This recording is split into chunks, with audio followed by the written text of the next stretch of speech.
Hi friends, welcome to ఈ అమ్మ చేతి వంట. ఇవాళ రెసిపీ ఏంటంటే అరటికాయ బజ్జీ. చాలా అంటే చాలా బాగుంటుంది.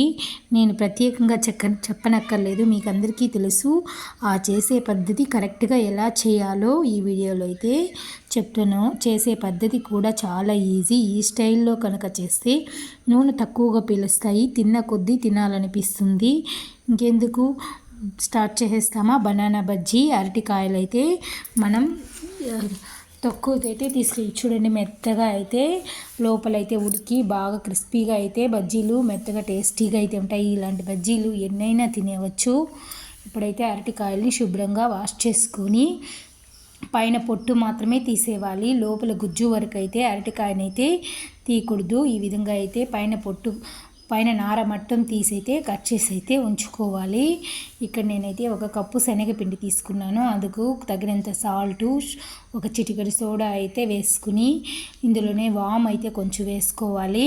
పసుపు ఒక చిటికెడు అయితే వేసుకొని పిండిని అయితే బాగా మిక్స్ చేసుకోవాలి. ఎక్కడ పిండి ఉండలు లేకుండా బాగా కలుపుకోవాలి. జారుగా అంటే మనం ఈ వేలు పెడితే పిండి కిందికి జారే విధంగా కలుపుకోవాలి. మనం అరటికాయ పిండిలో ముంచి తీసినప్పుడు మిగిలిన పిండి అంతా కిందికి జారిపోయే విధంగా ఒక 5 to 3 minutes అయితే పిండిని బాగా కలుపుకోవాలి. ఇలా కలుపుకోవడం వల్ల పిండి మనం అరటికాయ ముంచగానే మిగిలిన పిండి అంతా కిందికి అయితే జారిపోతుంది. ఈ కలపడం వల్ల కూడా అరటికాయ అనేది క్రిస్పీగా గుల్లగా అయితే వస్తుంది. అరటికాయ కూడా బాగా పొంగుతుంది.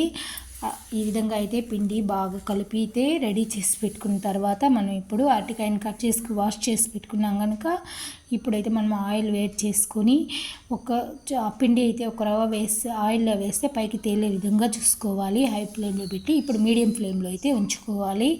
మనం అరటికాయని కింద మీడియం ఫ్లేమ్లో పెట్టుకొని వేయించుకోవాలి. హై ఫ్లేమ్లో పెట్టి తొందరపడితే అరటికాయ అనేది రంగు వస్తుంది, కానీ టేస్ట్ అయితే అంత బాగుండదు, లోపలైతే ఉడకదు. కాబట్టి మనం పిండి ముంచినప్పుడు మనం కింద జారు అలా వేసుకుంటే అరటికాయ బజ్జీ అయితే చాలా అంటే చాలా సూపర్ టేస్టీగా ఉంటాయి. ఇప్పుడు మనం 2 minutes వేసేసట్టి వదిలేసి మీడియం ఫ్లేమ్లోనే అరటికాయని వేయించుకుంటూ ఉండాలి. ఇలా చేసిన తర్వాత మంచి రంగు వచ్చే వరకు అయితే వేయించుకోవాలి. ఇప్పుడైతే మనకు లోపలంతా అరటికాయ బాగా ఉడికిపోయి ఉంటుంది. టేస్ట్ కూడా అయితే సూపర్గా అదిరిపోయి ఉంటుంది. ఈ విధంగా ఈ బజ్జీలు అనేవి వేడిగా తింటే చాలా బాగుంటాయి, చల్లగా తినేదానికంటే కూడా. నచ్చాయా ఈ అరటికాయ బజ్జీలు? మరి మీరు తప్పకుండా ట్రై చేయండి. మీకు ఎలా కుదిరిందో చెప్పండి. ఈ వీడియోకి ఒక లైక్ చేసి సబ్స్క్రైబ్ చేసుకోండి మన ఛానల్ని.